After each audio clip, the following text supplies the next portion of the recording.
Hello दोस्तों, मैं हूं नरेंद्र वर्मा और आपका स्वागत है आपके YouTube channel NV Edu Hub. तो दोस्तों, जैसा कि आप जानते हैं कि हम पिछले कुछ दिनों से यूपी बोर्ड के कक्षा 12वीं के व्यापारिक संगठन एवं पत्र व्यवहार नामक विषय पर चर्चा कर रहे हैं और इस संदर्भ में हम दूसरी यूनिट पर डिस्कशन कर रहे थे। दूसरी यूनिट में पहला चैप्टर हम खत्म कर चुके हैं, दैट वाज विदेशी व्यापार। अब उसी से संबंधित एक और नया चैप्टर आज शुरू कर रहे हैं जिसका नाम है आयात व निर्यात प्रणाली। इस चैप्टर में हम समझेंगे कि आयात किस तरीके से किया जाता है, उसका क्या प्रोसीजर है। सिमिलरली हम ये भी समझेंगे कि निर्यात कैसे किया जाता है और उसका क्या प्रोसीजर है।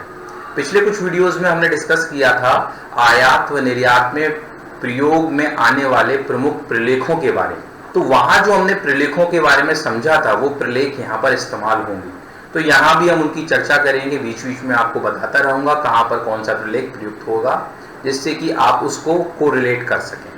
ठीक, फिर भी मैं आपको सलाह दूंगा कि इस चैप्टर को पढ़ने के बाद आप जो पिछला चैप्टर है विदेशी व्यापार का, जिसमें आयात व निर्यात के मुख्य प्रलेखों का जिक्र है, उसको एक बार फिर से पढ़ें, तो आपको और अच्छी अंडरस्टैंडिंग होगी, अच्छे से समझ में आएगा ये किस तरीके से काम करता है। ठीक है, तो बिना समय गवाए शुरुआत करते हैं। आज के इस वीडियो में हम डिस्कशन करेंगे आयात की प्रणाली पर, यानी कि अगर आप माल का आयात करना चाहते हैं विदेशों से तो क्या क्या स्टेप आपको लेने होंगे।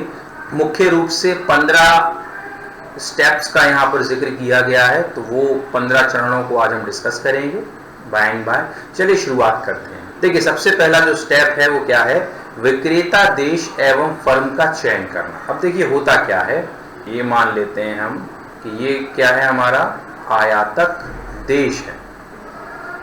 ठीक है, और उसमें कई सारी कंपनीज होंगी। फिलहाल हम किसी कंपनी ए के बारे में डिस्कशन कर रहे हैं, एग्जाम्पल लेते हैं। ठीक है, इसी तरीके से विदेशों की बात करें तो बहुत सारे कंट्रीज हैं और हर कंट्रीज में इसी तरीके से बहुत सारे व्यापारी हैं। तो पहले तो हमें ये सिलेक्ट करना होगा किस कंट्री से हमको व्यापार करना है, यानी कि जो माल हम चाह रहे हैं वो हम किस कंट्री से आयात करें। और दूसरा, उसके साथ साथ हमें ये भी सिलेक्ट करना होगा उस कंट्री में भी किस कंपनी के साथ हम व्यापार करें, किस कंपनी से हम मंगाएं। तो ये अलग अलग देश हैं, मैं इनको नाम दे देता हूँ। यहाँ मैं नाम दे देता हूँ USA, ये हो गया हमारा चाइना, ये हो गया हमारा जापान, ये हो गया हमारा टर्की, और भी देश हो सकते हैं एक्सेट्रा। ठीक है, और ये है हमारा इंडिया। ठीक, अब ये कंपनी ए है ना, तो इसे सिलेक्ट करना होगा कि इस देश के साथ व्यापार करना है, यानी कि जो माल इसको चाहिए वो यहाँ से मिलेगा, यहाँ से मिलेगा, यहाँ से मिलेगा, यहाँ से मिलेगा। अब से फॉर एग्जांपल इन्होंने चयन कर लिया कि टर्की से मिलेगा। अब टर्की में भी कई सारी कंपनीज हैं, ये जो एग्जांपल मैंने आपको दिखाने की कोशिश की है। तो इसे सिलेक्ट करना होगा कि भाई मैं जो है इस कंट्री के इस कंपनी के साथ व्यापार करूंगा, इसका नाम हम दे देते हैं। ठीक है ना, तो ये सिलेक्शन करनी होती है। इस सिलेक्शन करने के लिए क्या तरीके इजाद किए जाते हैं, पिछले वीडियोस जो हमने विदेशी व्यापार के किए थे उसमें मैंने जिक्र किया है। कई सारे तरीके होते हैं, व्यक्तिगत रूप से आप जा सकते हैं, आप कोई प्रतिनिधि सिलेक्ट कर सकते हैं, वहाँ का कोई व्यापारिक संगठन हो, उनका एक समूह बना हो, उनसे संपर्क कर सकते हैं, वगैरह वगैरह। कोई भी तरीका आप इजाद करें और उसके थ्रू आपको सिलेक्शन करनी है। तो ये पहला स्टेप है। देखिए, पढ़ते हैं इसके बारे में क्या लिखा है यहाँ पर। एक देश का कोई भी व्यापारी या उपभोक्ता जब दूसरे देश से कोई माल आयात करना चाहता है तो वह यह जानना चाहता है कि वांछित माल किन किन देशों से प्राप्त हो सकता है तथा उन देशों से माल मंगाने के लिए उसे क्या कार्रवाई करनी होगी।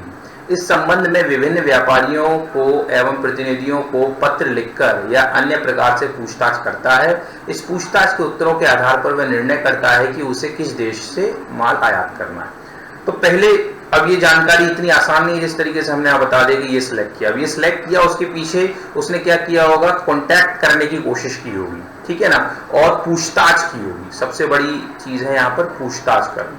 पूछताछ के लिए उन्होंने क्या बनाया होगा, पूछताछ पत्र बनाया होगा। पूछताछ पत्र में क्या होगा, जो माल इनको चाहिए उस माल की क्या होगी, डिटेल होगी।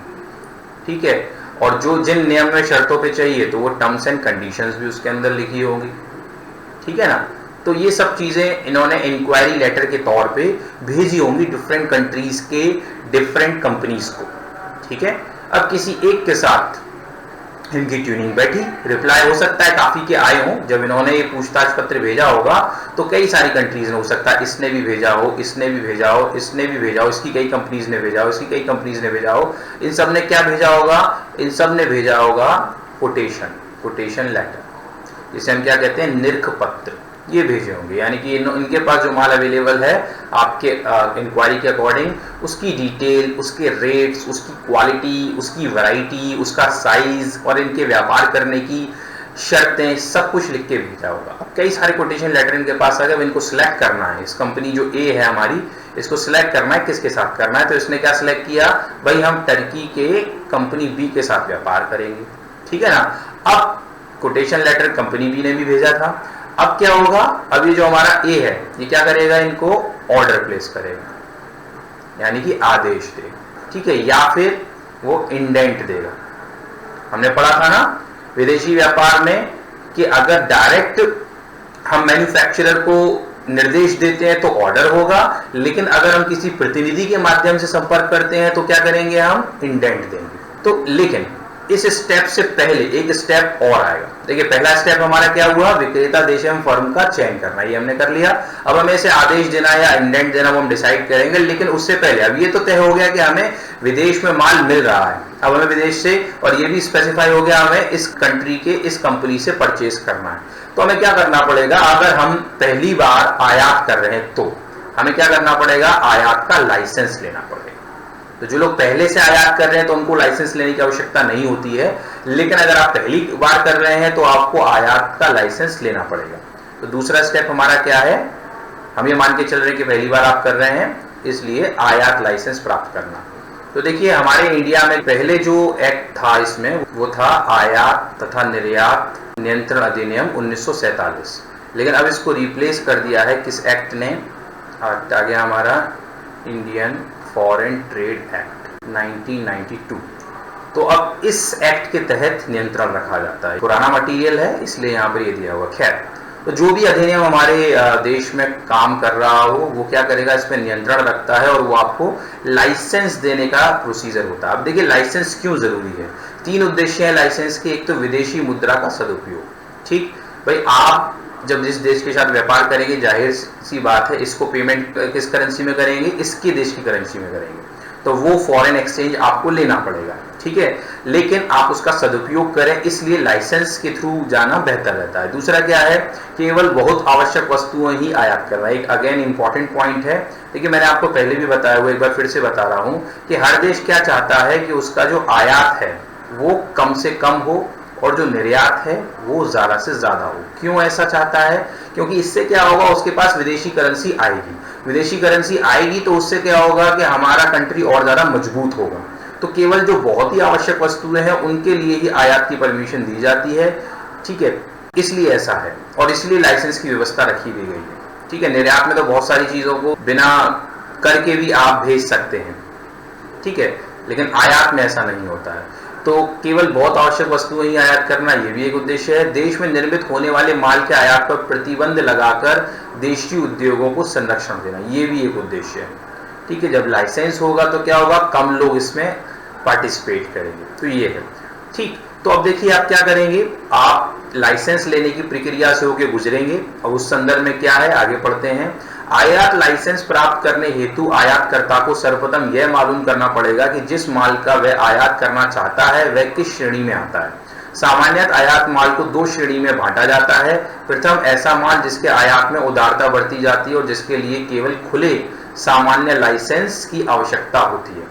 यानी कि एक कैटेगरी कौन सी हो गई? जिसमें मिलेगा हमें ओपन जनरल लाइसेंस। कहने का मतलब क्या है कि ये बहुत ही आवश्यक वस्तु होगी, इस पे आसानी से मिल जाएगा, लेकिन कुछ में विशिष्ट लाइसेंस लेना पड़ेगा, आपको बहुत ज्यादा फॉर्मेलिटी और उनको संतुष्ट करना पड़ेगा। दूसरे, ऐसा माल जिसके आयात पर कड़ा नियंत्रण रखा जाता है, जिसकी प्राप्ति हेतु केवल विशिष्ट लाइसेंस लेना होता है और अनेक औपचारिकताओं का पालन करना पड़ता है। आयात की वस्तुएं किस श्रेणी में आती हैं, इसका निर्धारण चालू वर्ष की आयात निर्यात नीति के अनुसार किया जाता है।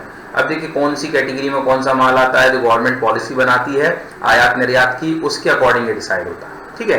जो वस्तु आयात की जानी है उसके आयात पर कठोर नियंत्रण है तो आयातकर्ता को निम्नलिखित प्रलेख तैयार करके उन्हें संबद्ध अधिकारियों के पास भेजना होगा और विशेष लाइसेंस प्राप्त करना होगा। ठीक, तो लाइसेंस प्राप्त करने की प्रक्रिया क्या रहेगी? आयात के लिए पहले प्रार्थना दीजिए, ठीक है, एक एप्लीकेशन फॉर्म भरिए। इसमें आयात की जाने वाली वस्तु तथा आयातकर्ता के विषय में संपूर्ण विवरण होना चाहिए। जाहिर सी बात है, क्या मंगा रहे हैं, कौन मंगा रहा है, क्यों मंगा रहे हैं, वगैरह वगैरह। लाइसेंस जमा कराने की रसीद, ठीक, यहाँ पे एक रसीद कटेगी जिसका आपको पैसा भी देना होगा सरकारी खजाने या स्टेट बैंक में निर्धारित शुल्क जमा करके उसकी रसीद आयात अधिकारी के पास जमा करनी होगी। इस रसीद में अन्य बातों के अतिरिक्त आयात के लिए प्रस्तावित वस्तु तथा उसके मूल्य के संबंध में संपूर्ण विवरण दिया जाता है, ठीक है ना। तो 3 स्टेप ये हो गए, तो 2 स्टेप ये हो गए। अगला जो तीसरा स्टेप है वो क्या है? चार्टर्ड अकाउंटेंट का प्रमाण पत्र। अब आपको किसी सीए से ये प्रमाणित भी करवाना पड़ेगा कि भाई आपको वाकई में इस चीज की जरूरत है और पिछले साल नहीं, इस बात को प्रमाणित करना पड़ेगा कि पिछले साल आपने कितना आयात किया था, अगर किया था तो, और उसको आपने इसके सीआईएफ मूल्य के थ्रू मंगाया वगैरह वगैरह जो भी है। ठीक, लाइसेंस देने वाला अधिकारी इस प्रमाण पत्र के आधार पर निर्णय करता है कि प्रार्थी उपयुक्त व्यक्ति है या नहीं, वो चेक करेगा, ठीक है, यानी कि सर्टिफाई करवाना है आपको एक सीए से। उसके बाद क्या है? आयकर अधिकारी का प्रमाण पत्र, ठीक है। आप देखिए सीए से आपने प्रमाण पत्र ले लिया, अब जो इनकम टैक्स ऑफिसर है उससे भी आपको प्रमाण पत्र लेना होगा, ठीक है, क्या आप इनकम टैक्स दे रहे हैं कि नहीं दे रहे हैं। अपने क्षेत्र के आयकर अधिकारी से आयकर के सत्यापन का भी एक प्रमाण पत्र लेकर फाइल करना पड़ता है, ठीक है। तो ये 4 स्टेप हो गए। इसके बाद आपको वो वेरीफाई करेंगे और आपको वो लाइसेंस इशू कर देंगे। उक्त प्रलेखों को जमा करा देने पर आयात अधिकारी उनकी जांच करता है तथा यह देखता है कि आयातकर्ता ने समस्त कानूनी औपचारिकताओं को पूरा कर दिया है या नहीं। तत्पश्चात लाइसेंस दे दिया जाता है। इसकी 2 प्रतियां तैयार की जाती हैं और उन पर पंजीयन की संख्या भी दी जाती है, यानी 2 कॉपी बनेंगी। लाइसेंस की 1 प्रति सीमा शुल्क अधिकारी यानी कस्टम अथॉरिटी को भेज दी जाती है और दूसरी उस बैंक के पास भेज दी जाती है जिससे कि प्रार्थी द्वारा विदेशी मुद्रा ली जाएगी। सामान्यतः लाइसेंस के साथ कोटा प्रमाण पत्र भी दिया जाता है जिसमें इस बात का उल्लेख होता है कि आयातकर्ता कितने अधिकतम मूल्य तक का माल मंगा सकता है। अब ये लाइसेंस मिल जाता है, ये नहीं कि कितना भी कुछ भी मंगाइए, तो जनरली जो है ये भी बता दिया जाता है कितना जो है माल ये ले सकते हैं, ठीक है ना। ठीक, अब एक और बात यहाँ पे आती है, जैसे कि अभी हमने जिक्र किया था कि सामान्य लाइसेंस लेना है तो वो एक बार आपने ले लिया तो बार बार आप कर सकते हैं, लेकिन आपको विशिष्ट लेना है तो वो माल के अकॉर्डिंग आपको हर बार लेना पड़ेगा, ठीक है। चलिए, अगला क्या है? विदेशी मुद्रा प्राप्त करना। ठीक, अब क्या है कि भाई पहला स्टेप क्या हुआ? आपने इंक्वायरी कर ली। दूसरा स्टेप क्या हुआ? लाइसेंस ले लिया। अब लाइसेंस लेने के बाद इस लाइसेंस के थ्रू आपको क्या मिल जाएगी? फॉरेन करेंसी मिल जाएगी। फॉरेन करेंसी लेना जरूरी है क्योंकि आप पेमेंट कैसे करेंगे उसको, ठीक है। तो पहले क्या होता था कि foreign currency direct reserve bank of India से ही मिलती थी, लेकिन अब रिजर्व बैंक ऑफ इंडिया ने ऑथराइज कर दिया है कुछ स्पेशल बैंक्स को, वो एक्सचेंज बैंक के नाम से जाने जाते हैं। वहां पे आप जाइए, वो अपना कुछ क्या करेंगे? कमीशन काटेंगे, ठीक है। और जो भी आपको करेंसी चाहिए, से फॉर एग्जांपल कि भाई आपको यूरो चाहिए, मान लीजिए आपको चाहिए 20 यूरो चाहिए, तो 20 यूरो के बराबर जितने भी आपके रुपीस बैठेंगे, से फॉर एग्जांपल कि आपके 200 रुपए बैठेंगे, उदाहरण ले रहा हूं मैं बस, तो 200 रुपए आपको वहां जमा कराने होंगे, ठीक है, तब आपको 20 यूरो मिलेंगे, प्लस आपको इनका कुछ ना कुछ कमीशन भी देना होगा, तब जाके वो आपको पैसे मिल जाएंगे उस करेंसी के, ठीक है। जरा पढ़ते हैं इसमें क्या लिखा हुआ है। प्राय निर्यातक अपनी वस्तु का भुगतान अपने देश की मुद्रा में स्वीकार करते हैं, अतः विदेशी मुद्रा प्राप्त करना नितांत आवश्यक हो जाता है। देश की केंद्रीय bank reserve bank of India इस काम को करती है। इस संबंध में निम्नलिखित विवरण महत्वपूर्ण है। विदेशी मुद्रा भारत में रिजर्व बैंक से प्राप्त की जा सकती है, परंतु इसके लिए विनिमय दर के आधार पर समान राशि की देशी मुद्रा दी जाती है, क्योंकि देशी मुद्रा के बदले ही रिजर्व बैंक विदेशी मुद्रा देती है, ठीक है। विदेशी मुद्रा प्राप्त करने के लिए एक निर्धारित फॉर्म पर आवेदन पत्र देना पड़ता है। आवेदन पत्र पर विनिमय बैंक के हस्ताक्षर कराए जाते हैं और इन हस्ताक्षरों के लिए आयात लाइसेंस दिखाना आवश्यक है। अब देखिए आ गया ना, इसीलिए आयात लाइसेंस पहले लेना पड़ेगा। रिजर्व बैंक जब पूरी तरह से संतुष्ट हो जाता है तो विदेशी मुद्रा की स्वीकृति दे देता है और इस स्वीकृति के आधार पर आयातकर्ता को विदेशी मुद्रा मिल जाती है। विदेशी मुद्रा पर केंद्रीय बैंक का नियंत्रण निम्न कारणों से आवश्यक होता है, ठीक। कंट्रोल देखिए, अगर ये एक्सचेंज बैंक को ऑथराइज कर रहा है, लेकिन कंट्रोल इसी का है। क्यों है कंट्रोल? कि स्वदेशी एवं विदेशी मुद्रा के मूल्य में साम्य बनाए रखने के लिए, तो इसमें जो पैरिटी वैल्यू उसे बनाए रखना और ज़्यादा इसकी रुपीस की वैल्यू ना गिरे, संतुलन ना बिगड़े, भुगतान संतुलन की स्थिति ठीक रखने के लिए। ठीक है, अब रिजर्व बैंक को भी मेंटेन करना होता है, क्योंकि इंडियन गवर्नमेंट मेंटेन करेगी balance of payment, export import का हिसाब रखेगी, तो उनको वो मेंटेन करने के लिए भी जानकारी चाहिए। वो इसके बाद है मुद्रा में तरलता बनाए रखने के लिए। ठीक है, तो आपकी जो करेंसी है उसमें लिक्विडिटी बनाने के लिए, उसके लिए भी कंट्रोल चाहिए। अगर ये कंट्रोल छोड़ देंगे तो फिर मामला अस्त व्यस्त हो जाएगा, महंगाई जो है बहुत ज़्यादा हो जाएगी और हो सकता है कि हमारे पास अदर कंट्रीज़ की फॉरेन एक्सचेंज की कमी हो जाए और फिर हमारा देश इतना इकोनॉमिकली स्ट्रॉन्ग ना रहे। तो बहुत सारे मामले होते हैं। चलिए खैर, अब इन 3 स्टेप के बाद जो चौथा स्टेप आता है वो क्या है, माल के लिए आदेश देना, जिसका जिक्र मैं कर रहा था। ठीक है, तो यही आदेश वाली बात यहाँ पे आ गई। तो आदेश या तो अगर डायरेक्ट दे रहे हैं तो ऑर्डर दिया जाएगा, और अगर किसी प्रतिनिधि के थ्रू कर रहे हैं तो इंडेंट भेजी जाएगी। जरा पढ़ते हैं यहाँ पे क्या दिया हुआ है। आयात लाइसेंस और विदेशी मुद्रा की व्यवस्था होने के बाद आयातक व्यापारी यह निश्चय करेगा कि सीधे निर्माता से माल मंगाना सुविधाजनक रहेगा, जिस दशा में उन्हें ऑर्डर तैयार करना होगा, या किसी इंडेंट हाउस या निर्यात प्रतिनिधि के द्वारा मंगाना। देखिए निर्यात प्रतिनिधि आ गया यहाँ पर, जिस दशा में उन्हें इंडेंट तैयार करना होगा। मान लीजिए कि मेरठ का कमल प्रकाशन इंग्लैंड से बिजनेस मैनेजमेंट की पुस्तकें आयात करना चाहता है, जो कि उन्हें उत्तर प्रदेश के कॉलेजों में, विश्वविद्यालयों के पुस्तकालयों में सप्लाई करनी है। चूंकि उनकी आवश्यकता की पुस्तकें किसी एक प्रकाशन से उपलब्ध नहीं हो सकती, इसलिए वे लंदन के पार्किंसन एंड कंपनी को नियुक्त करते हैं और उन्हीं को इंडेंट भेज देते हैं। अब हो सकता है किसी एक व्यक्ति के पास ये किताबें ना मिले, इसे अरेंज करनी पड़े, तो ये क्या कर देते हैं, इन्होंने एक क्या कर दिया, जो भी हमने डायग्राम बनाया था कि भाई ये हमारा क्या है, आयातक है। ठीक है, और निर्यातक एक नहीं होगा, कई सारे हो सकते हैं। तो बीच में क्या आ गया हमारा, ये एक प्रतिनिधि आ गया। ठीक है, हमने क्या किया, इसको इंडेंट भेज दिया। अब ये क्या करेगा, यहाँ से माल जो है कलेक्ट करेगा और कलेक्ट करके हमको भिजवा देगा। ठीक है, चलिए खैर आगे बढ़ते हैं।